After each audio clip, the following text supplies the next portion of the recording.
Aktres na si Heart Evangelista biglang isinugod sa malapit na ospital matapos ang nakakatakot at nakakabiglang pangyayari sa kanya. Ano kaya ito? Para sa kabuuang ulat, alamin natin ang buong detalye.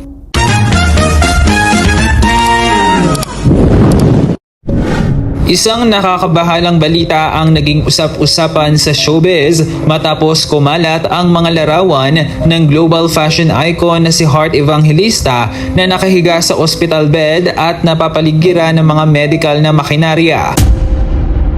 Agad na nag-alala ang kanyang milyong-milyong tagahanga dahil sa mga ulat na bumigay ang kanyang katawan at kinailangang isugod sa ospital.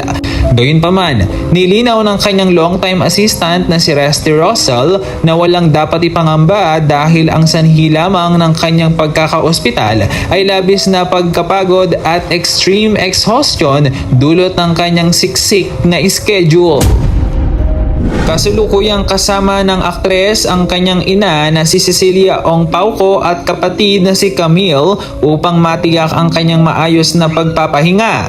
Ayon sa huling ulat mula sa kanyang mga malalapit na kaibigan, gising na si Heart mula sa sedated na estado, ligtas na ang kanyang kalagayan at kasalukuyan ng nagpapalakas.